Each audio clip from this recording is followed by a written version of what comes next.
नमस्कार दोस्तों, आपके अपने YouTube channel new Chris online education platform पर एक बार फिर से हार्दिक स्वागत है।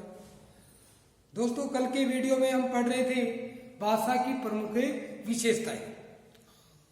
हमने उन पे लगभग सभी विशेषताओं पे चर्चा की थी, लेकिन टेक्निकल वजह से आगे की दो विशेषताओं में दो बिंदु पर वो वीडियो कट हो चुका था। तो हम फिर से चर्चा करेंगे कि हम यहाँ तक पिछले वीडियो में चर्चा हो चुकी थी कि भाषा कठिन से सरल शिक्षण सूत्र पर कार्य करती है, यानी कि ये बात पढ़ ली थी। तो अगला जो बिंदु था हमारा, भाषा प्रतीकात्मक इकाई है। सही बात है कि भाषा है वो प्रतीक चिन्हों के द्वारा ही समझी जाती है, क्योंकि जो हमारे वर्ण है या वर्णमाला हिंदी की वो चिन्ह है। वो क्या है? चिन्ह है। भाषा की क्या है?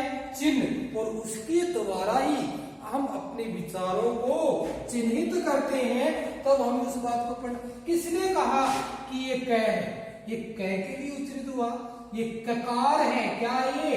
ककार। तो इसीलिए प है तो प हमने प के लिए चिन्ह दे दिया, र के लिए ये बना दिया, त के लिए चिन्ह बना दिया, ई की मात्रा लगा दी। तो ये चिन्ह ही तो है, इसीलिए भाषा प्रतीकों की इकाई है।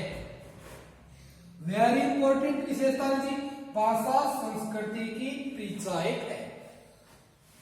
दोस्तों, भाषा संस्कृति की परिचायक है। वेरी गुड, सही है कि जब हम जिस भाषा का प्रयोग करते हैं और किसी दूसरे भाषाभाषी परिवार में जाते हैं और जो ही जाकर हम अपने विचारों को या किसी बात को अपनी भाषा में बोलते हैं तो अन्य भाषा वाले समझ आते हैं कि ये हिंदी भाषा से आता है।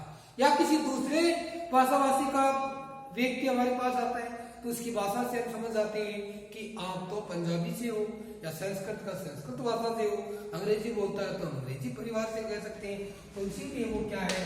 संस्कृति की परिचायक है। राजस्थान है तो राजस्थानी भाषा संस्कृति का परिचय करवाता है। हरियाणा से आया हरियाणवी, वो हरियाणा की संस्कृति का परिचय करवाता है। इसी तरीके से दोस्तों भाषा है संस्कृति की परिचायक है। अगला जो हम बिंदु करेंगे दोस्तों, भाषा के प्रमुख अंग। भाषा के प्रमुख अंग। भाषा के प्रमुख अंग।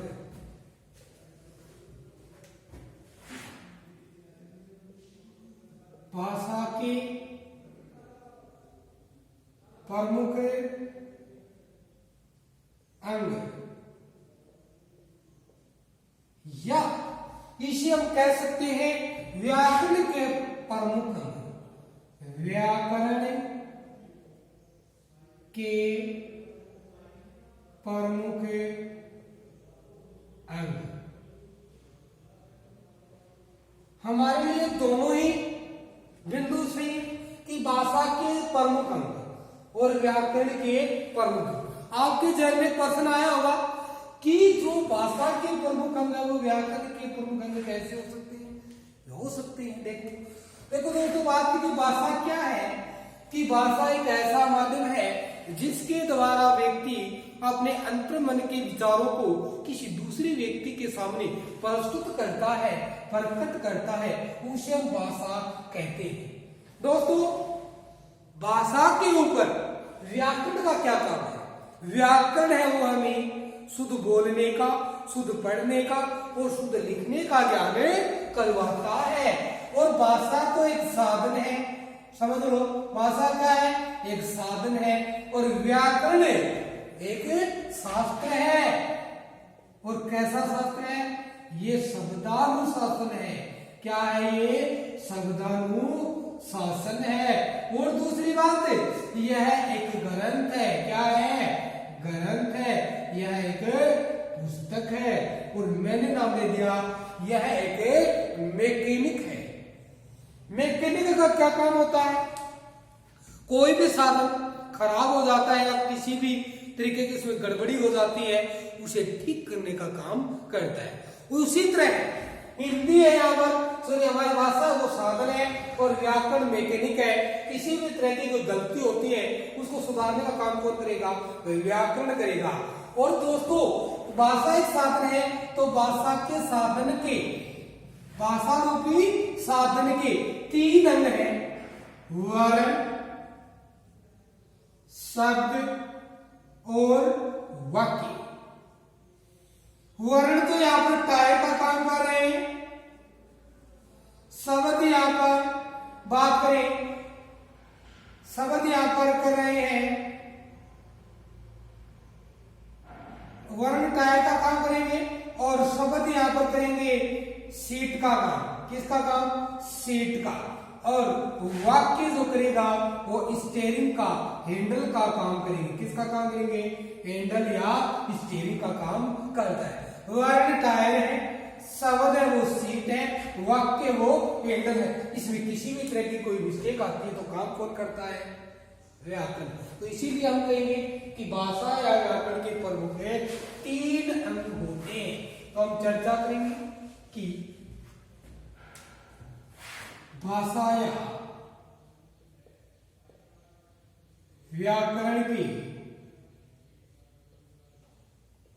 प्रमुख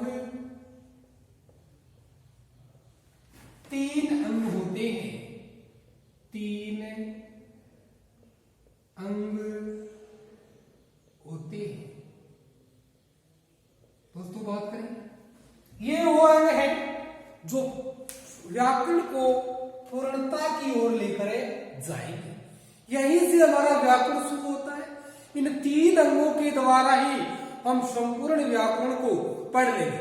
आज तक हमने ऐसे पढ़ा, कहीं से संधि पढ़ ली, कहीं से उपसर्ग उठा के पढ़ लिया, कहीं से शब्द शुद्धि पढ़ लिया, विलोम शब्द पढ़ लिया, युगम शब्द पढ़ लिया, समास पढ़ लिए, लोकोक्ति पढ़ ली, जिस रूप में हमें मिला उठाकर पढ़ लिया। लेकिन दोस्तों ध्यान से देखना, ये तीनों अंग हैं वो एक दूसरे में तारतम्य है, एक क्रम में जुड़े हुए हैं। दोस्तों ध्यान से सुनना है, यदि मेरे इस तीनों अंगों के तालमेल को आपस में जोड़ना सीख जाओगे, व्याकरण आपकी मुट्ठी में होगा। व्याकरण के प्रत्येक बिंदु को आप समझ जाओगे। तो ध्यान से ये कि ध्यान से सुनना है, सुनने पे ज्यादा ध्यान देना है समझने के साथ साथ। उसके बाद देखो, अब मैं बताऊंगा कि पूरा व्याकरण कैसे है, ध्यान से सुनना है। भाषा व्याकरण के प्रमुख 3 अंग होते हैं। पहला दोस्तों होता है वर्ण। क्या होता है? वर्ण। तो दूसरा होता है शब्द। क्या होता है? शब्द। और तीसरा क्या होता है? वाक्य। क्या होता है? वाक्य। दोस्तों ने बताया कि शब्दों के मेल से वाक्य बनता है, शब्दों के मेल से वाक्य बनता है, और वर्णों के मेल से शब्द बनता है। तो वर्ण किससे बनता है? क्वेश्चन क्या है कि वाक्य बनता है शब्दों के मेल से, शब्द बनता है वर्णों के मेल से, तो वर्ण किससे बनता है? तो ध्वनि से। क्या याद रखना? ध्वनि से। यानी कि वर्ण किसे कहते हैं? पहली बात कि भाषा की सबसे छोटी इकाई, भाषा की सबसे छोटी इकाई मौखिक ध्वनि के लिखित रूप को ही क्या कहते हैं? वर्ण कहते हैं। दोस्तों कि भाषा के सबसे छोटी मौखिक इकाई क्या होती है? ध्वनि। और उसका जो लिखित रूप होता है वो क्या होता है? वर्ण। तो ध्वनि से क्या बना? वर्ण। क्या बना? वर्ण। ध्वनि कहां से आई? विचार। किससे आई? विचार या भाव। विचार या भाव क्या होते हैं? कि मनुष्य के हृदय में जो विचार या भाव होते हैं वो मनुष्य के मन की अध्यात्मक इकाई है। अध्यात्मक इकाई जिसमें ध्वनि नहीं होती, और ये वह विचार यदि ध्वनि में परिवर्तन होकर मानव के ओठों पर भाषा का रूप लेता है तो वो ध्वनि, और यदि उसे लिख देते तो वर्ण, और वर्णों के योग से शब्द, और शब्दों के योग से वाक्य, और वाक्य के योग से गद्य रचना, पद रचना आदि करते हैं। दोस्तों समझ रहे हैं? अब बात आई कि भाषा की सबसे छोटी इकाई क्या है? वर्ण। कुछ कॉन्सेप्ट यहाँ पर पढ़ेंगे, फिर हम पूरे स्टेटस समझेंगे। तो पहला जो कॉन्सेप्ट मिला कि भाषा की सबसे छोटी इकाई है। आंसर क्या होना चाहिए? बताना, सोचो, मुझे बताओगे भी। अगला है भाषा की सबसे छोटी मौखिक इकाई है।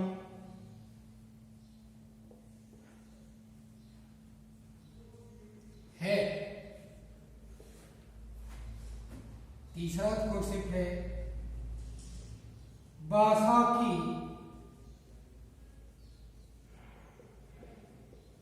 सबसे छोटी लिखित इकाई है। आंसर क्या होगा? ध्यान रखना भी। नंबर 4, भाषा की अर्थ के आधार पर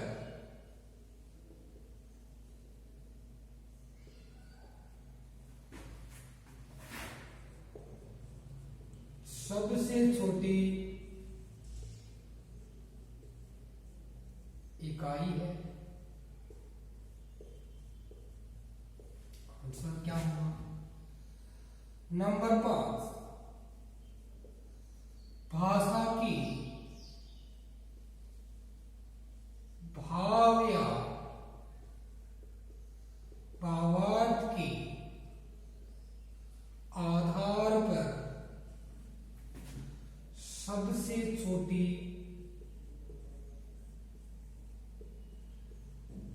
इकाई है।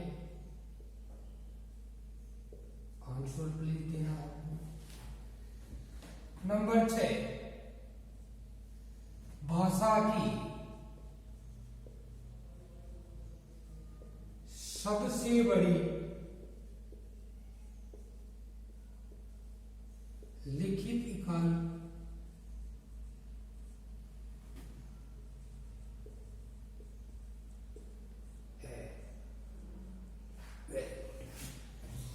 पहली बात है भाषा की सबसे छोटी इकाई है। आंसर क्या होगा? सोच लिया होगा आपने, वर्ण। मिलाना अपने आंसर। भाषा की सबसे छोटी इकाई क्या? वर्ण। आपने आंसर क्योंकि सोच लियोगे, बोलते जाएंगे किस किस का सही है, कमेंट में लिखना जरूर। भाषा की सबसे छोटी मौखिक इकाई है, कमेंट में लिखो। तो क्या होगी? मौखिक नाम दिया है, तो मैंने कहा भाषा की सबसे छोटी मौखिक इकाई ध्वनि के लिखित रूप को क्या कहते हैं? वर्ण। तो मौखिक इकाई क्या होगी? राइट आंसर ध्वनि होगी। क्या होगी? ध्वनि होगी। अगला क्वेश्चन, भाषा की सबसे छोटी लिखित इकाई और भाषा की मौखिक इकाई ध्वनि के लिखित रूप को क्या कहते हैं? वर्ण। इसका आंसर क्या होगा? वर्ण होगा। भाषा की अर्थ के आधार पर सबसे छोटी इकाई है। किसके आधार पर? अर्थ। समझ रहा है दोस्तों? वर्णों का अपना कोई अर्थ नहीं होता। वर्ण तो क्या है? लिपि चिन्ह है। क्या है? लिपि चिन्ह। अर्थ कब बनता है? जब दो या दो से अधिक वर्णों का समूह है सार्थक रूप में अर्थ देता है या सार्थक अर्थ देता है, उसे हम क्या कहते हैं? शब्द कहते हैं। तो बताओ, तो दो या दो से दो वर्ण मिल जाएगा तो शब्द बन जाएगा। तो वर्णों का तो अर्थ नहीं, तो यहाँ पर वर्ण तो गलत है, तो इसीलिए इसका क्या होगा? शब्द होगा। क्या होगा? शब्द। भाषा के अर्थ के आधार पर सबसे छोटी इकाई क्या होगी? शब्द। अब भाव या भावार्थ के आधार पर सबसे छोटी इकाई क्या होगी? ये बात पूछ रहा है। शब्दों से पूर्ण भाव नहीं समझ सकते। जैसे मैंने बोला मुकेश, मैंने क्या बोला? मुकेश। अब आप समझ सकते हो मुकेश मैंने किस लिए बोला, लड़के के लिए बोला कि लड़की के लिए बोला। और मुकेश बात करें तो हमारे जो वेशभूषा होती है उसमें क्या होता है, मुकेश एक गोटे का प्रकार भी तो है। तो मुकेश मैंने बोला तो मुकेश के लिए बताओ भाव समझिए क्या नहीं समझे। इसको वाक्य में रख दिया कि मुकेश एक अच्छा लड़का है, आपने समझ लिया क्या लड़के की बात कर रहा है। मैंने बोला मुकेश अच्छी लड़की है, आपने लड़की समझा। मैंने बोला मुकेश गोटे का एक प्रकार है, तो समझ गए। कब समझे, वाक्य रचना करने पर। तो भागा वाक्य के आधार पर सबसे छोटी कही क्या होगी, वाक्य। क्या होगी, वाक्य। भाषा की सबसे बड़ी लिखित इकाई वाक्य ही होती है, लेकिन पूछा भावार्थ के आधार पर पूछा है तो वाक्य तो होता ही, इसका भी क्या हो जाएगा, वाक्य हो जाएगा। लेकिन भाव का भावार्थ चले तब चेंज हो जाएगा। भाषा की सबसे लिखित बड़ी इकाई है वाक्य, और वाक्य से रचना बनती है। छोटी इकाई पूछे कुछ भी, यानी कि कोई भी हमें किसी का मौखिक रूप का, लिखित रूप का, अर्थ का, भावार्थ का प्रयोग नहीं करता तो वर्ण बताना है। मौखिक पूछे तो ध्वनि बताना है, लिखित पूछे तो वर्ण बताना है, सबसे बड़ी लिखित पूछे तो वाक्य बताना है, अर्थ का आधार पूछे तो शब्द बताना है, भावार्थ का आधार पूछे तो वाक्य बताना है। अभी तक हम इनसी बातों की चर्चा की है। आगे हम चर्चा करेंगे कि इन 3 अंगों में व्याकरण को किस रूप में पढ़ेंगे। देखो दोस्तों, ये वो अंग है जो व्याकरण को कहां लेके जाएंगे, पूर्णता की। और बात करेंगे वर्ण। वर्णों में हम 2 प्रकार से वर्णों का अध्ययन करेंगे। कितने प्रकार से, 2 प्रकार से, ये लिख देता हूं नीचे। एक तो करेंगे स्वर वर्ण और दूसरा करेंगे हम इसी में व्यंजन वर्ण।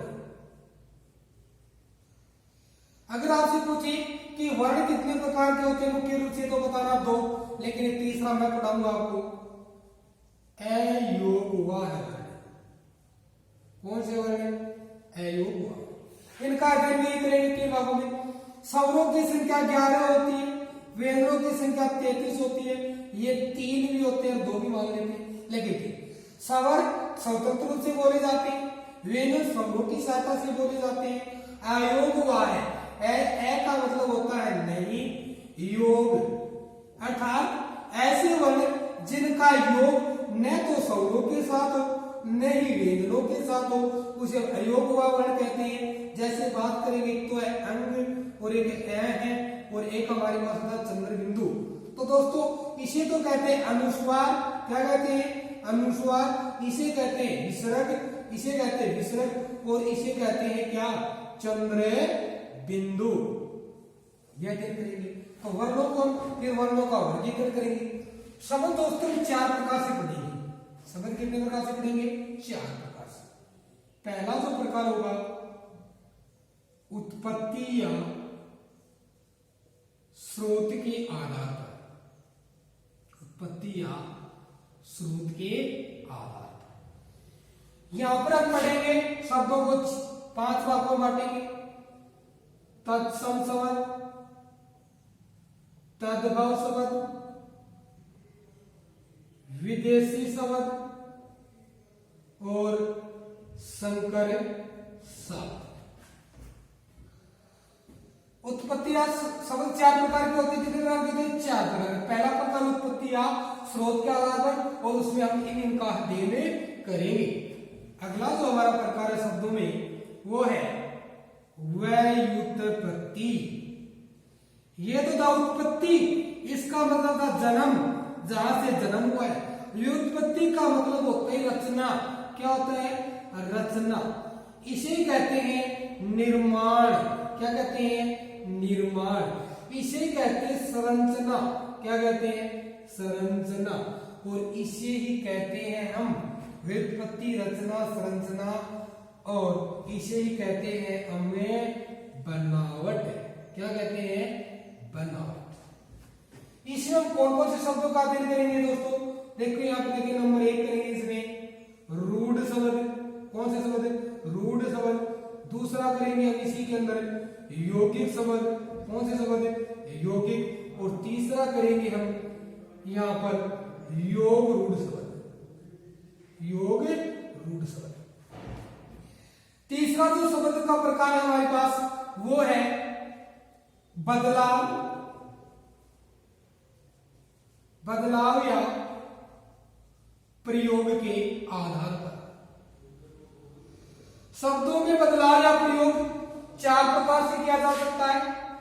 लिंग के आधार पर कर सकते हैं, काल के आधार पर कर सकते हैं, कारक के आधार पर कर सकते हैं, और वचन के आधार पर कर सकते हैं। इनका अध्ययन भी यही करेंगे।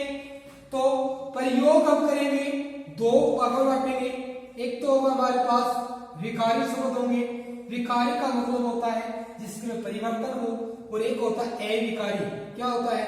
अविकारी। और अविकारी को हम क्या कहते हैं? अव्यय कहते हैं। क्या कहते हैं? अव्यय कहते हैं। विकारी शब्दों में हम कौन कौन से शब्दों को पढ़ेंगे? संज्ञा पढ़ेंगे यहीं पर, सर्वनाम पढ़ेंगे यहीं पर, क्रिया पढ़ेंगे यहीं पर, और हम पढ़ेंगे यहां पर विशेषण। क्या पढ़ेंगे? विशेषण। विकारी शब्दों में हम 4 शब्दों को पढ़ेंगे, और अविकारी शब्दों में हम पढ़ेंगे 4 प्रकार से इनको भी। एक तो पढ़ेंगे पहला क्रिया विशेषण, क्रिया विशेषण। ये अलग नहीं है, एक ही नाम है, क्रिया विशेषण। ये तो क्रिया और ये विशेषण अलग है, लेकिन ये क्रिया विशेषण एक शब्द है। इसे बोलते हैं अव्यय, तो इसीलिए हम क्रिया विशेषण अव्यय। दूसरा पढ़ेंगे हम संबंध बोधक अव्यय, संबंध बोधक अव्यय। इसी में पढ़ेंगे हम समुच्चय बोधक अव्यय, समुच्चय बोधक अव्यय। इसी में पढ़ेंगे हम विसमयादि बोधक अव्यय। ये 4 प्रकार के शब्द पढ़ेंगे हम इसके अंदर। वह विकारी में और विकारी में भी 4 पढ़ेंगे। अब जो शब्दों का तीसरा जो चौथा जो रूप है वो यहां लिखते हैं 4 नंबर। पहला उत्पत्ति, दूसरा व्युत्पत्ति, तीसरा बदलाव, और चौथा है अर्थ के आधार पर। और अर्थ के आधार पर हम पढ़ेंगे 2 प्रकार के। एक तो पढ़ेंगे सार्थक शब्द, और दूसरा पढ़ेंगे निरर्थक शब्द। यही क्या देखते हैं? सार्थक जिनका अर्थ होता है, निरर्थक जिनका अर्थ नहीं होता है। शब्द होते हैं 4 प्रकार के, उनका अध्ययन हम इस रूप में करेंगे। और जब वर्ण पढ़ लेंगे तो हम यहाँ पर पढ़ेंगे संधि, और जब शब्द पढ़ लेंगे तो हम पढ़ेंगे समास। क्या पढ़ेंगे? समास। और जब शब्दों को और अध्ययन कर लेंगे, इसी के तुरंत बाद हम पढ़ेंगे शब्द शुद्धिकरण। क्या पढ़ेंगे? शब्द शुद्धिकरण। उसी के बाद हम बात करें, फिर पढ़ेंगे हम वाक्य रचना। क्या पढ़ेंगे? वाक्य रचना। वाक्य की बात करें, वाक्य के बिंदु बनाएंगे हम 3। वाक्य होते हैं वो शब्दों से बनते हैं। वाक्य में पहले हम पढ़ेंगे वाक्य के प्रकार। क्या पढ़ेंगे? प्रकार। सामान्यतः वाक्य के प्रकार पढ़ेंगे, उसमें हम 3 प्रकार से वाक्य पढ़ेंगे, संयुक्त, मिश्र और सामान्य। उसके बाद हम पढ़ेंगे अर्थ के आधार पर वाक्य, अर्थ के आधार पर वाक्य। यहां पर हम 8 भागों में वाक्य पढ़ेंगे इसे। फिर अगला है हमारा काल के आधार पर वाक्य। यहां पर हम पढ़ेंगे 3 प्रकार से। कितने प्रकार से? 3 प्रकार से काल होते हैं उसी के आधार पर। फिर हमारा जो काव्य शास्त्र के जो होंगे छंद, अलंकार, रस, उनकी चर्चा करेंगे। दोस्तों ये हमारे जो स्ट्रक्चर होगा, एक रूपरेखा होगी। इसी के बाद हम जो पहला जो बिंदु बनाएंगे, यहां से बनाएंगे वर्ण विचार। हमारा जो बिंदु कल का होगा वो क्या होगा? वर्ण विचार। ये जो कंप्लीट कर लेंगे उसके तुरंत बाद हम संधि पढ़ेंगे। 5 टॉपिक बनेंगे इसके, और यहाँ पर भी 2-3 क्लास बनेंगे।